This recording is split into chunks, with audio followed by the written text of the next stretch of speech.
Quel était votre métier de rêve étant petit? Moi, tous mes copains, dans la cour de récré, ils voulaient être Shakira, ils voulaient être Zinedine Zidane, ils voulaient être Bill Gates. Mais je vais vous faire une confidence. Petite, je voulais être présidente du monde. Très simplement, c'était un moyen de rencontrer plein de gens, de passer son temps à serrer des mains, à faire la bise et à voyager. Pablo Picasso disait « Chaque enfant est un artiste ». Mais le problème, c'est de rester artiste lorsque l'on grandit. Alors j'espère avoir gardé cette naïveté d'enfant. Certes, aujourd'hui, je ne suis pas présidente du monde, je suis désolée, mais j'ai osé rencontrer des gens. Et c'est plutôt ça, cet état d'esprit-là, que j'ai envie de partager avec vous.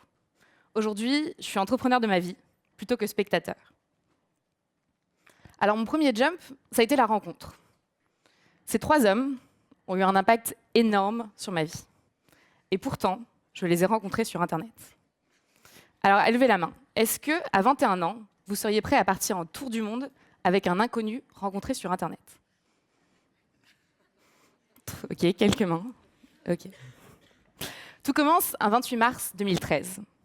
En Chine, lors d'une soirée à refaire le monde avec des copains, je décide que j'ai envie de partir voyager. Et tant qu'à faire, autant partir en tour du monde. Alors, de retour chez moi, je tape bêtement sur Google « Tour du monde entrepreneur ». Je contacte les 50 premiers résultats, et les premiers à me répondre, c'est eux. 6 mois plus tard, je pars en tour du monde avec Edgar, à la rencontre de centaines d'entrepreneurs français à l'étranger. L'idée étant de montrer qu'en fait, les entrepreneurs français ne fuient pas la France, mais ils la mettent en avant à l'étranger. Tout ça à travers une plateforme web. Donc on passait 3 à 4 semaines par pays, où on rencontrait l'écosystème, on vivait avec des locaux, on mangeait avec des locaux, et on faisait des vidéos. Donc je suis partie en tour du monde avec un inconnu pour faire un truc que je ne savais pas faire, des vidéos. Je n'avais jamais fait de montage vidéo. D'ailleurs, ça se voit, la première vidéo, c'était une catastrophe. J'ai mis 1 mois à la monter, enfin, c'était la catastrophe. On a vécu des moments de dingue. On a vécu des moments magiques. On s'est retrouvés dans un camp bédouin en Jordanie, à skier un 15 août en Nouvelle-Zélande, ou encore la marche « Je suis Charlie » à Rio. Mais en fait, ce n'est pas ce que je retiens de ce voyage. On a rencontré des gens heureux. Des gens qui étaient passionnés, dont la passion se lisait dans leurs yeux, des yeux qui pétillaient, des entrepreneurs. C'est le cas de Vincent et Samuel. Ces 2 hommes ont quitté leur job respectif pour se lancer et devenir faiseurs de chocolat au Vietnam. Ce n'est pas une blague, c'est un job qui existe. On peut devenir faiseur de chocolat.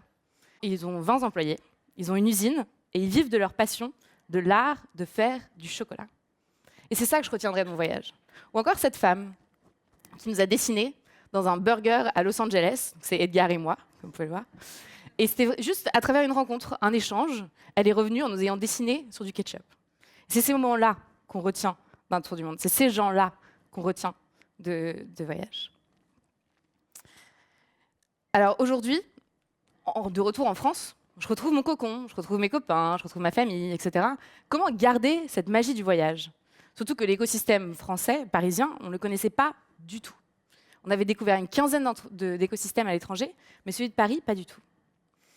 Alors j'ai décidé de prendre des petits déjeuners avec des inconnus 2 fois par mois. Ce sont des gens qui m'intéressent, qui m'intriguent, que ce soit par leur vision, par leur passion ou par leur expérience. Ce sont des gens que je trouve sur les réseaux sociaux, par mail, à des conférences. D'ailleurs, certains d'entre eux sont même dans la salle aujourd'hui. Concrètement, comment ça se passe? Je les contacte, je leur fais un petit mail, un petit tweet, ce qu'on veut, et je leur dis, voilà, votre parcours m'intéresse, est-ce qu'on peut se rencontrer? Souvent, on se rencontre de 8h à 9h, souvent dans le même café, chez Edgar, coïncidence, je ne sais pas, mais, et on échange, on papote. Donc oui, il y a eu des fails, je me suis fait planter. Il y a des moments où c'est très gênant au début, on ne sait pas quoi se dire, on n'est pas encore très réveillé, mais il y a surtout des moments où c'est extraordinaire. Je sors de là, j'arrive au boulot, il est 9h30, j'ai vécu un moment de dingue. J'arrive avec une patate, mais c'est indescriptible, littéralement indescriptible. Et en fait, c'est nous-mêmes qui nous mettons ces barrières pour rencontrer les gens. On n'ose pas. On se dit que les blancs, vous savez, ces moments de silence, vont être gênants, qu'on n'est pas légitime, qu'on n'a pas notre place là. Mais vous pensez que c'est pas terrifiant d'être ici? Vous croyez que j'ai pas eu des doutes? Et en fait, si j'avais pas eu cette curiosité, cette naïveté sûrement, de taper « Tour du monde entrepreneur » sur Google, je ne serais absolument pas devant vous aujourd'hui. Alors, rencontrer des gens, c'est hyper important. Aujourd'hui, qui sont les personnes qui vous inspirent. Réfléchissez-y. On a tous un panthéon de personnes qu'on admire.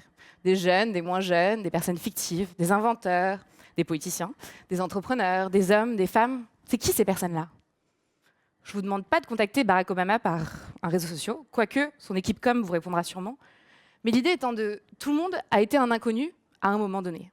Alors comment est-ce qu'on rentre en contact? Apprenez, rencontrez, osez échanger avec eux. Est-ce que vous êtes déjà demandé quel sera mon impact sur le monde quand je vais mourir, à mon échelle? Comment est-ce que moi, j'aurais contribué, moi, ma petite existence, qu'est-ce que moi, j'aurais apporté de bien? Qu'est-ce que j'aurais fait dans ce monde? Alors, une amie m'appelle en mars dernier et me dit, écoute, Louisa, j'organise un week-end pour aider les réfugiés autour de la technologie. C'est à côté de chez toi, est-ce que ça te tente? J'avais rien de prévu ce week-end-là, alors pourquoi pas? Je me suis retrouvée dans un week-end où on a passé 48 heures avec des développeurs, avec des designers, avec des profils business, à échanger, à créer quelque chose, à faire des allers-retours entre d'un côté les réfugiés, de l'autre les associations, comprendre leurs besoins, créer un début de produit. Et à la fin d'un week-end intense, on s'est retrouvés avec le projet gagnant.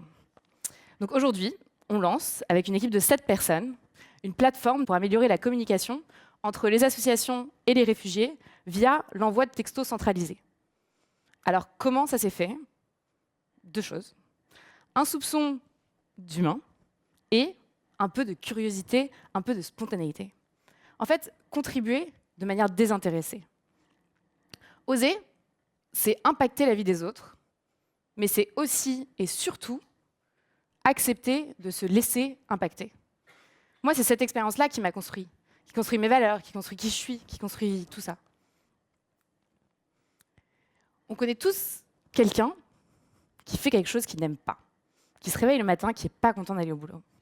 Alors, comme beaucoup de ma génération, j'avais pas envie de ça. Notre génération, elle est différente. On a le savoir à portée de clic. On a envie de créer, on a envie de réinventer les modèles, on a envie de faire changer les choses. D'ailleurs, on nous appelle très souvent les switchers, à changer de job tous les 2 ans. Au lycée, on se dit qu'après le bac, ce sera différent.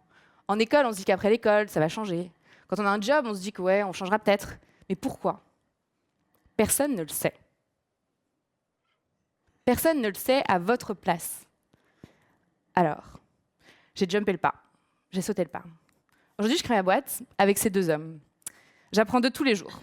Et pourtant, je vous jure, on est si différents. J'apprends d'eux parce que l'entrepreneuriat, aujourd'hui, la raison pour laquelle moi, je me lance dans l'entrepreneuriat, c'est grâce aux autres. J'ai besoin d'eux. On vit les montagnes russes en permanence. C'est des hauts qui sont extraordinaires, mais c'est des bas qui sont aussi très durs. Donc heureusement qu'on est plusieurs. Mais l'entrepreneuriat, comme la vidéo l'était pour le tour du monde, c'est aussi un moyen et une excuse pour rencontrer n'importe qui. C'est un truc de fou. N'importe qui devrait être entrepreneur, juste rien que pour ça, pouvoir rencontrer n'importe qui. Alors certes, si je n'avais pas rencontré Julien et Robin, je ne serais sûrement pas entrepreneur aujourd'hui. Mais aussi si je ne m'étais pas laissé porter, si je n'avais pas accepté un petit peu de spontanéité. Et ce côté imprévisible, qui est risqué, mais qui est aussi justement très beau. Alors qu'est-ce qu'on a lancé? On a lancé Citron. Citron, c'est une intelligence conversationnelle qui recommande des lieux. C'est un robot avec qui on chatte. En fait, c'est un robot avec un zeste d'humain. Vous voyez, on y revient. Encore de l'humain. Alors, il y a une question qu'on nous pose en permanence. Alors, ça marche. Mais je ne sais pas.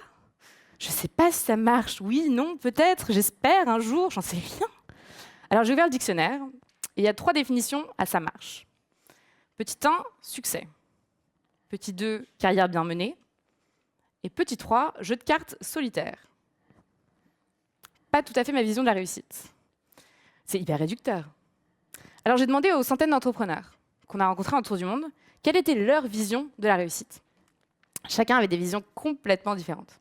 Pour certains, c'était créer de l'emploi. Pour d'autres, c'était réussir à en vivre. Pour certains, c'était le chiffre d'1 million, que ce soit en chiffre d'affaires, que ce soit en levée de fonds, avoir 1 million de clients.